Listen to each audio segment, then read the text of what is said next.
Di Prasasti Kudadu Lempeng 4 baris B dalam alih aksara berbunyi, tak seberapa lama datanglah kembali musuh dari pihak barat. Maka Sri Maharaja berperang lagi dengan segala tenaga dan tentaranya, dan musuh pun dapat dihalau dengan kerugian besar yang tampaknya lari untuk selamanya. Dalam keadaan yang demikian, maka tampaklah di sebelah timur Hanjiru tunggul bendera musuh melambai-lambai, merah dan putih warnanya. Dan ketika melihat tunggul itu, maka serentak sang Arda Raja menyarungkan senjatanya, berlaku sangat memalukan dan lari bersama pengikutnya ke arah Kapulungan dengan maksud jahat. Oleh sebab itu, berkuranglah kekuatan tentara Sri Maharaja, namun Sri Maharaja tetap setia kepada Sri Kertanegara.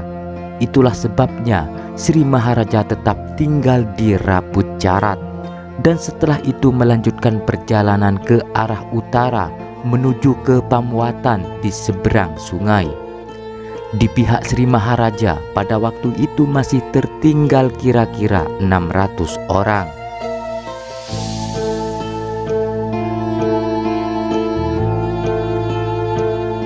Yuk kita menuju ke tempat di mana pada 700 tahun silam Raden Wijaya, Raja Majapahit pernah tinggal. Inilah desa Carat yang diduga nama kunonya bernama Rapucarat seperti yang disebutkan dalam Prasasti Kudadu. Disinilah sebagai tanda awal berdirinya kerajaan besar yang menguasai Nusantara dan disegani pada masanya, dan menjadi salah satu situs peninggalan kerajaan Majapahit pada masa lalu. Situs ini letaknya tersembunyi di balik perkebunan tebu dan berjarak 1,5 km dari perkampungan warga. Tepatnya di Dusun Raos, Desa Carat, Kelurahan Carat, Kecamatan Gempol, Kabupaten Pasuruan, Jawa Timur.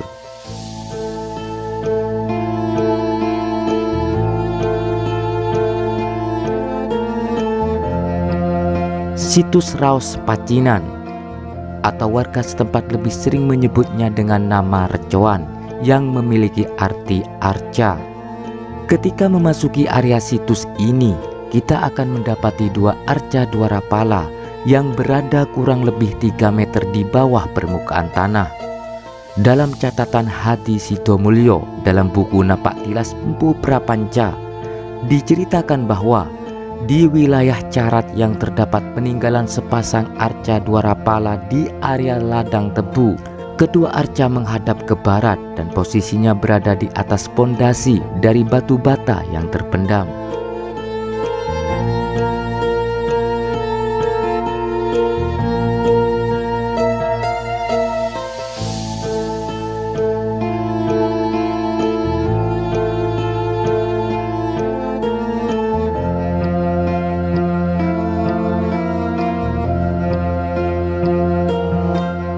Jika dilihat dari segi ikonografi, arca dwarapala yang ada di situs Raos Pacinan ini memiliki gaya pahatan pada masa kerajaan Singosari. Wajahnya yang kini sudah aus, perut terlihat buncit dilengkapi dengan pusar, sedangkan kain melilit di bawah pusarnya. Posisi kaki kanannya tertekuk sebelah dalam dengan posisi arah hadap ke depan, sedangkan kaki kiri bersimpuh ke bawah dengan arah hadap membuka.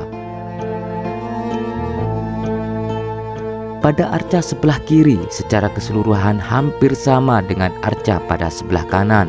Perbedaannya terletak hanya pada posisi kaki yang tertekuk, di mana kaki kirinya menekuk ke bawah dengan posisi diarahkan keluar, sedangkan kaki kanan tertekuk selutut dengan arah hadap ke depan.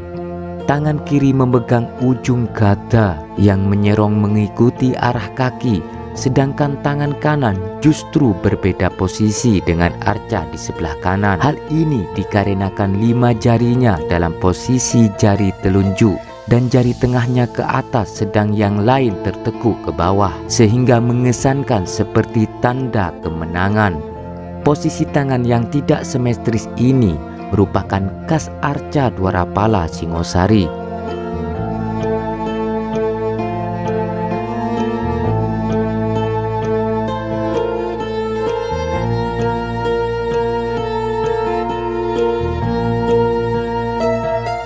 Berdasarkan Kamus Istilah Arkeologi yang diterbitkan oleh Pusat Bahasa dan Sastra Indonesia dan Daerah, kata Dwarapala berasal dari bahasa Jawa kuno, yakni dwara yang berarti pintu dan pala berarti penjaga, sehingga Dwarapala memiliki arti penjaga pintu.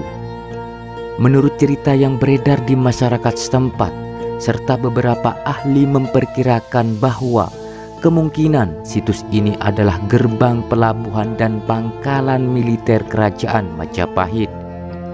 Beberapa hal yang mendukung dugaan ini adalah dua arca Dwarapala ini menghadap ke barat, tepatnya ke Kali Porong, dan lokasi kawasan situs ini berada sekitar 50 meter dari Kali Porong, yang mana pada masa itu Kali Porong dijadikan sebagai sarana fasilitas tempat bersandarnya kapal-kapal pada masa lalu.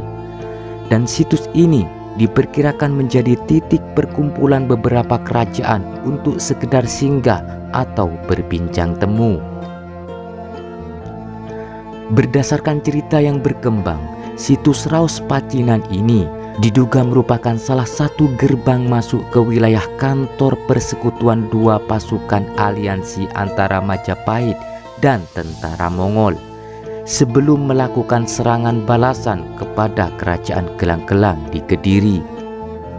Lokasi pertemuan antara tentara Mongol dengan pengikut Raden Wijaya di daerah Carat yang dulunya bernama Rabut Carat, yang merupakan muasal nama dari desa Carat ini.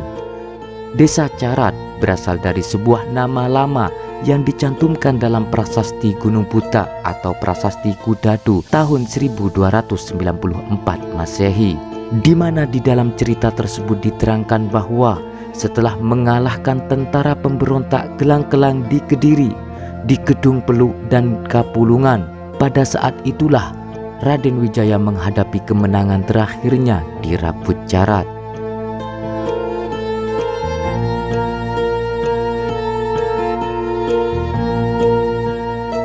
Melanjutkan kisah yang tercantum dalam Prasasti Gunung Butak, 2 tahun setelah kerajaan Singosari hancur, Raden Wijaya mengatur strategi untuk menggempur kerajaan Kediri yang dipimpin oleh Jayakatwang. Raden Wijaya merupakan menantu dari Raja Singosari, dibantu ahli strategi Bupati Sumeneb yaitu Arya Wiraraja. Mereka memanfaatkan kedatangan bala tentara dari Mongol. Tujuan kedatangan bala tentara Mongol sebagai jawaban atas penghinaan Raja Singosari kepada utusan Kaisar Mensi beberapa tahun sebelumnya. Bala tentara Mongol datang dengan tujuan menghancurkan Singosari. Namun karena Singosari sudah ditaklukkan Kediri, Raden Wijaya dan Arya Wiraraja mengarahkan target serangan Mongol ke Kediri. Karena bantuan dari bala tentara Mongol inilah Kediri berhasil ditaklukkan dan berdirilah kerajaan Majapahit.